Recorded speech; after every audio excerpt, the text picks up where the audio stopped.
waxa aynu joognaa adduun ay sahlan tahay in aad noqoto qof bulshada dhexdeeda caan ka ah kaliya waa adiga oo la yimaada talent ama hibo ku gaar ah dunida ayaa ah mid mar walba xiiseeya waxyaabaha cusub aaladahan cusub ee baraha bulshada ayaa ka dhigtay dunida xira koobaysa dadka oo dhan maanta kama sheekeynayno Bill Gates, Leo Messi ama xitaa Ronaldo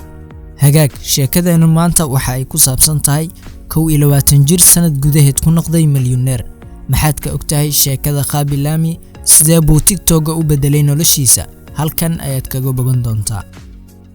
haddii aad ku cusub tahay kanalka iminkaba subscribe garay sidoo kale in aad muuqaalka like saartaa muhiim ay inoo tahay waana kaaga mahadcelinayaa daawashadaada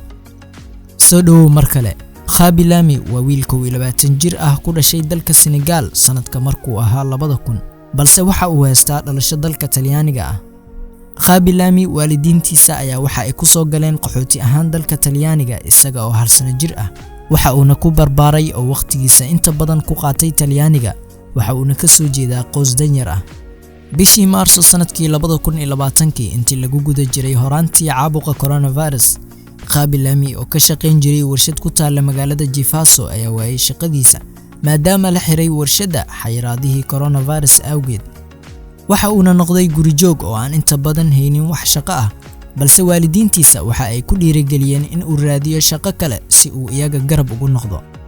waxa uu bilaabay ciyaarista video gameska iyo in uu saacado badan geliyo baraha bulshada maalin kasta isaga oo sameynaya muuqaalo soo jiidanaya daawadayaashiisa